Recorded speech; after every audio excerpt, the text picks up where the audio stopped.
So the differentiation of algebraic function, first we have to consider the symbol delta.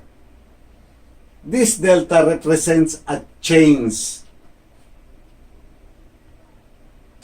or increment, bahagi, napakaliit na bahagi. So, if this is the curve, y equals fx, this portion, itong with respect to y is your change in x, at itong portion ng x, this is your change in x.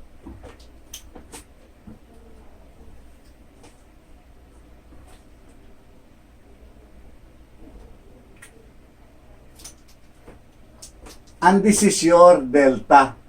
Mula dito sa P hanggang Q. That is the increment of a curve. So, as you notice, mula dito sa origin na 0 from with respect to the x and y axis, mula dito sa 0 up to the portion of P, ito, we call it the x.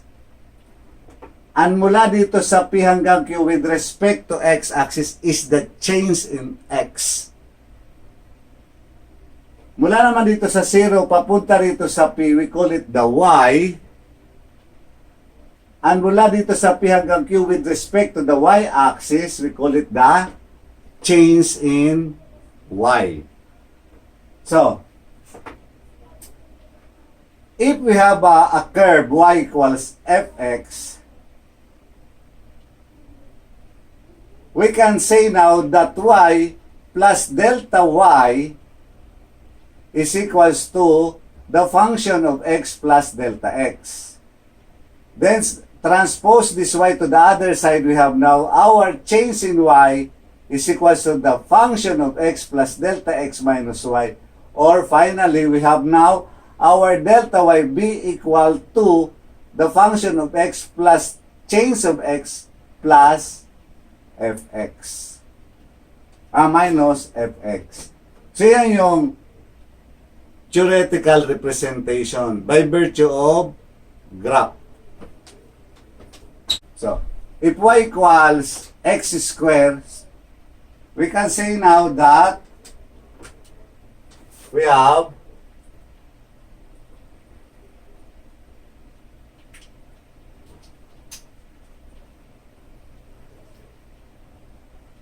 y plus delta y equals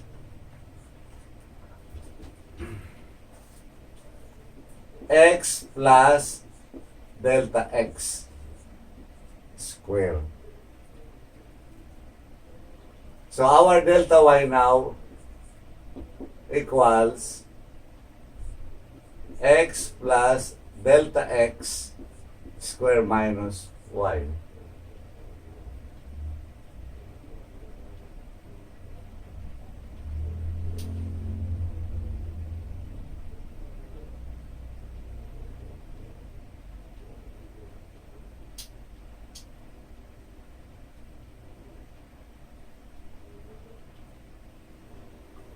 But our y is there. So as you notice, we have now delta y equals x plus delta x square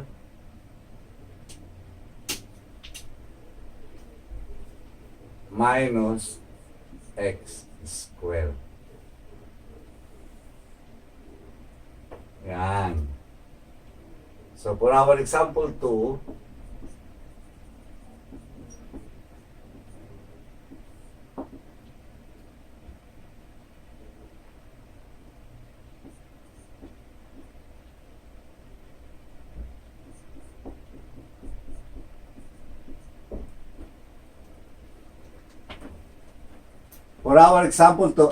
if area is equals to pi r squared, that is the area of the circle, we can say now that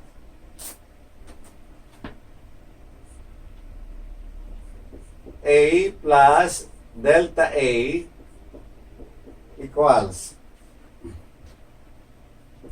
pi times r plus delta r squared. Or we have now delta A, or the change in area, is equals to pi times r plus delta r square minus A. Finally, we have now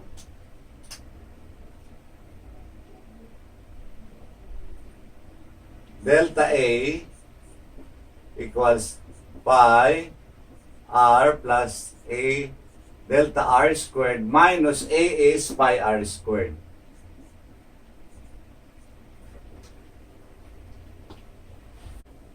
So, we will now proceed to our derivative.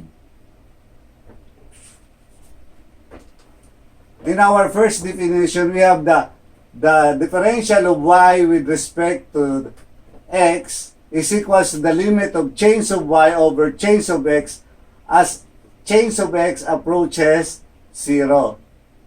We said that our delta y is the function of x plus delta x minus the function of x over delta x as delta x approaches 0. That is our definition for the dy dx. So, example, find the derivative of y is equals to x squared.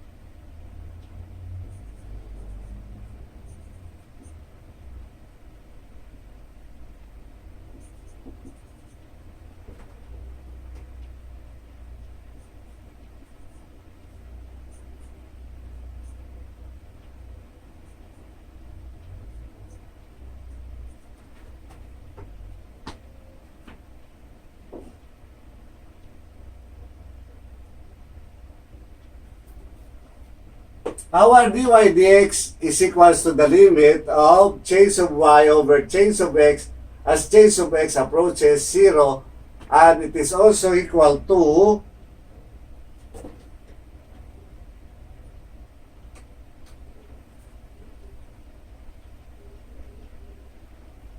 gagamitin natin na ito.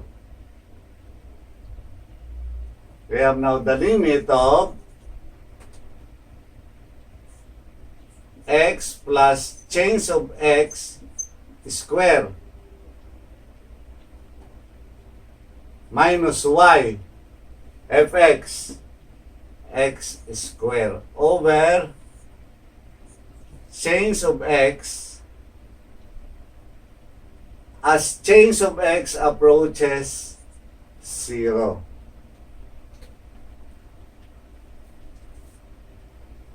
So we have now the limit of x squared plus 2x delta x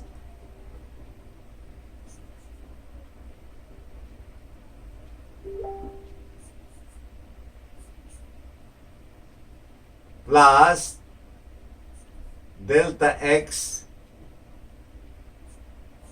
square minus x square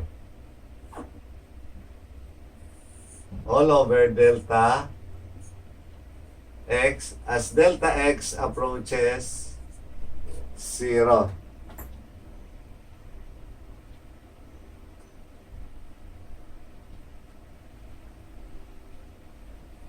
So as you notice, you can cancel out x squared. So what is left is the limit of 2x times delta x plus delta x square over delta x as delta x approaches 0.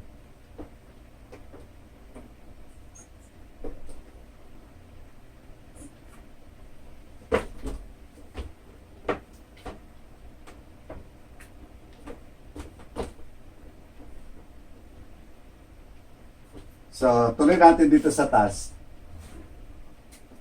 So, we have now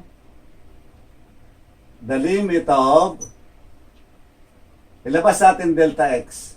Delta x, 2x plus delta x over delta x as delta x approaches 0. As you notice, you can cancel out again.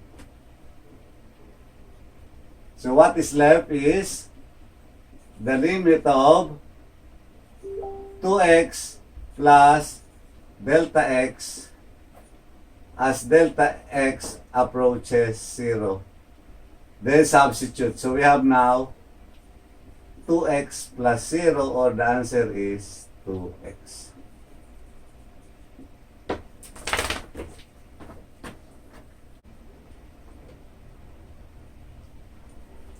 So find the derivative of s equals t square, 3t square minus 4.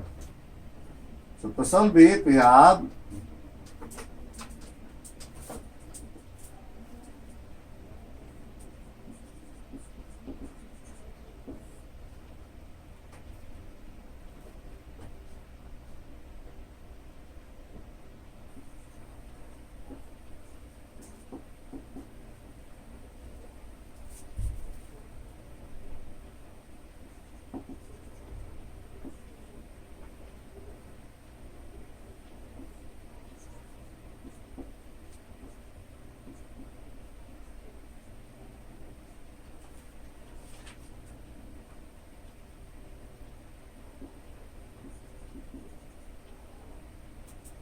we have to substitute our definition. So we have now 3 times t plus change of t square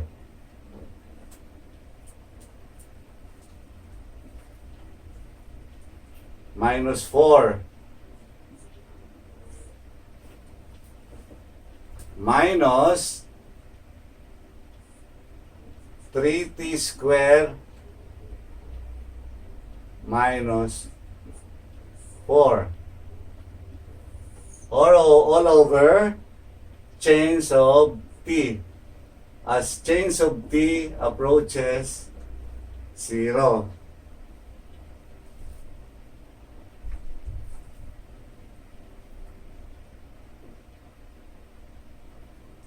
So when you simplify this, we have now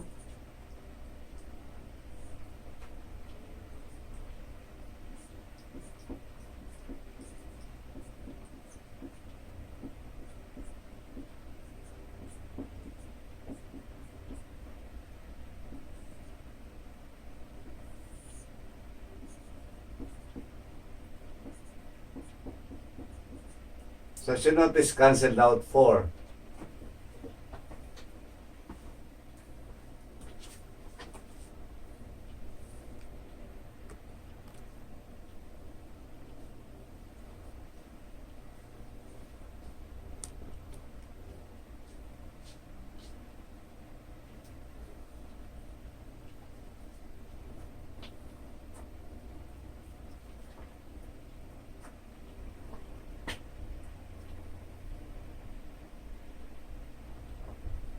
Then expand.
So, if you expand t plus change of t there, you will arrive at t squared plus 2t delta t plus delta t squared. Then here, it remains negative 3t squared. You cancel out 3t squared, we have now 6t delta t plus 3 delta t squared. Factor out delta t, we have now the limit of 6t plus 3 delta t. As delta t approaches 0, you substitute delta t to 0, we have now 6t. That's our answer.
If you have a line that connects two parts of the curve, we call it the secant line. And you have here the point P at coordinates xy and point Q at coordinates x plus delta x plus y plus delta y. You have this angle alpha, and the other one is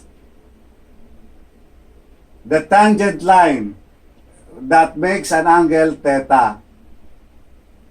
So, we have now m is equals to the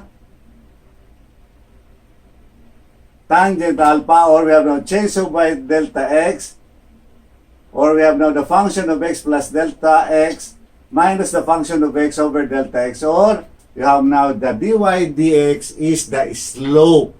So the derivative of the curve is also the slope of the curve. And that is the significance of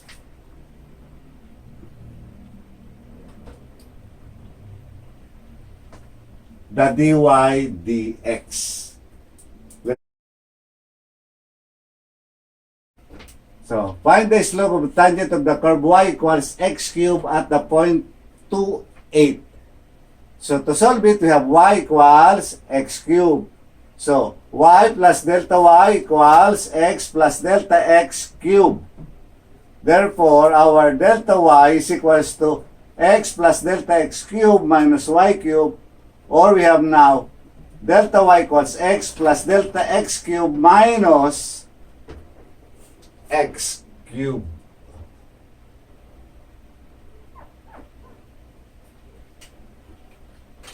Okay? So by definition, we have now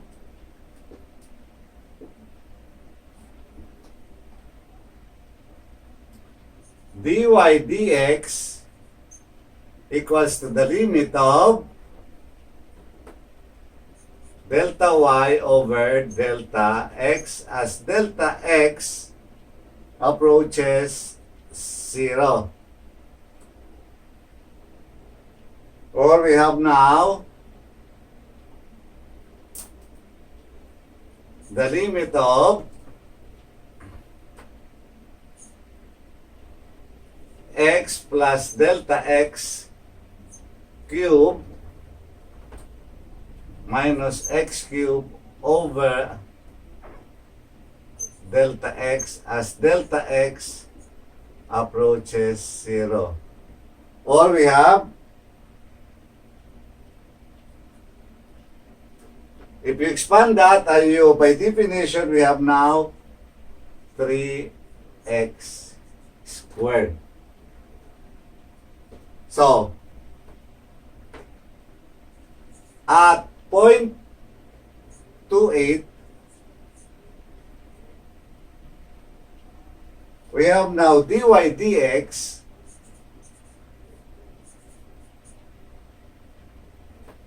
is equals to 3 times 2 square equals 12.